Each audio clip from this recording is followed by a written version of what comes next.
अस्सलाम वालेकुम my YouTube family. उम्मीद है आप सब लोग खैरियत से होंगे। अल्लाह ताला आप सबको अपने हिफ्ज़-ओ-अमान में रखे, आमीन सुमा आमीन। रमज़ान में इफ्तार के वक्त गर्मा गर्म खस्ता खस्ता कचौरियाँ हो तो मज़ा ही आ जाएगा।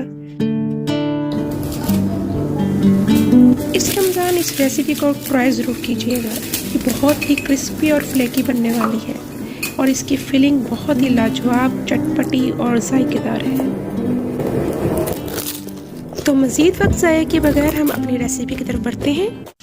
सबसे पहले मैं इसकी फिलिंग तैयार करूंगी। इसके लिए हमें 3 से 4 छोटे साइज़ के प्याज चाहिए। अगर वेट के हिसाब से देखें तो ये 300 ग्राम तक के हैं और 3 से 4 ही हमें हरी मिर्चें चाहिए जिनका वेट तकरीबन 20 ग्राम तक का है। प्याज को चॉपर में डालने से पहले छोटा छोटा काट लें ताकि ईजिली चॉप हो सके। अब एक पैन लें, उसमें हाफ केजी कीमा शामिल करें। आप चाहें बकरे या गाय का कीमा इस्तेमाल कर सकते हैं। मैं यहाँ गाय का कीमा इस्तेमाल कर रही हूँ। अब इसमें चॉप की हुई प्याज और हरी मिर्च शामिल करें और अच्छे से मिक्स करने के बाद इसमें 2 टेबलस्पून ऑफ अदरक लहसुन का पेस्ट शामिल करें। खूब अच्छे से मिक्स करने के बाद इसको हल्की आंच पर 20 मिनट तक पकने दें। इसमें मज़ीद पानी शामिल करने की ज़रूरत नहीं क्योंकि इसमें हमने प्याज डाला है और ये प्याज के अपने ही पानी में बहुत अच्छे से गल जाएगा और इसका जायका भी बहुत ही मज़ेदार आएगा। अब इसमें 3/4 टीस्पून हल्दी पाउडर का शामिल करें, 2 टीस्पून ऑफ चिली फ्लेक्स कुटी मिर्च, 1 टीस्पून क्यूमिन पाउडर यानी ज़ीरा पाउडर, 1 टीस्पून कोरिएंडर पाउडर यानी धनिया का पाउडर, हाफ टीस्पून गरम मसाला पाउडर,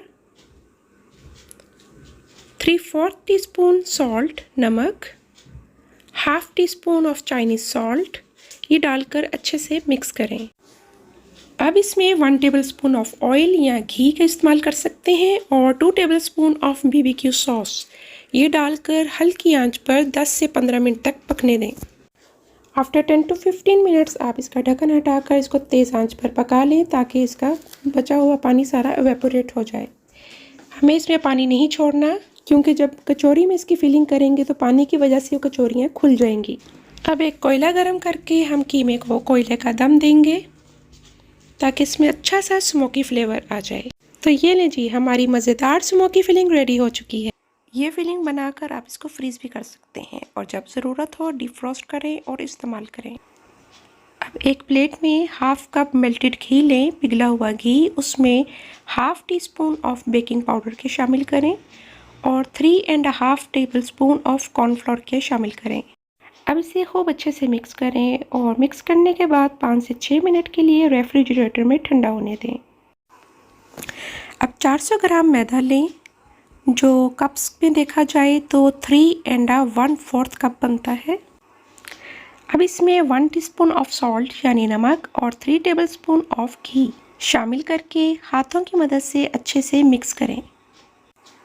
इसे अच्छे से मिक्स करने के बाद पानी थोड़ा थोड़ा शामिल करके आटे को अच्छे से गूंद लें। आटा बहुत ज़्यादा सख्त और बहुत ज़्यादा नरम नहीं होना चाहिए।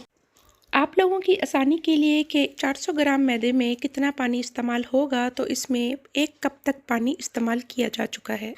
अब हाफ टीस्पून ऑफ घी लगाकर इसको दोबारा से अच्छे से गूंद लें। 1 से 2 मिनट गूंदने के बाद इस पर 1 से 2 खाने के चम्मच तेल के लगाएं और किचन काउंटर पर ढककर 15 से 20 मिनट के लिए छोड़ दें। अब जो घोल हमने तैयार किया था उसे फ्रिज से निकालें और अच्छे से मिक्स कर लें और मिक्स करने के बाद ये देखें एक स्मूथ सी पेस्ट की शक्ल अख्तियार कर चुका है। अब आटे के छोटे छोटे पेड़े बना लें और हर पेड़े का वज़न तकरीबन 50 से 52 ग्राम तक का है। ये आप अपने अंदाजे से भी बना सकते हैं। आपको कचौरी छोटी चाहिए तो आप छोटे पेड़े लें, बड़ी चाहिए तो आप 60 से 62 ग्राम तक का भी पेड़ा ले सकते हैं। पेड़े बनाने के बाद इस पर 1 से 2 खाने के चम्मच तेल मज़ीद लगाएं और अच्छे से कवर कर लें। 5 से 10 मिनट गुजरने के बाद सारे पेड़ों को पतला पतला बेल कर रख लें। सब पेड़ों को बेलने के बाद हमने कॉर्नफ्लोर और घी का जो मिक्सचर तैयार किया था इसको इस पर अच्छे से लगाएं और फोल्ड कर लें। यहाँ से वीडियो को स्किप मत कीजिएगा क्योंकि कचौरी को फ्लैकी और क्रिस्पी बनाने का असल राज इसी में ही मौजूद है। बस अब आप घी और कॉर्नफ्लोर का मिक्सचर लगाकर इस स्टेप से सारे पेड़ों को तैयार कर लें। अब तमाम पेड़ों को 1 से 2 खाने के चम्मच तेल के साथ अच्छे से कवर कर लें और 15 से 20 मिनट तक का रेस्ट दें।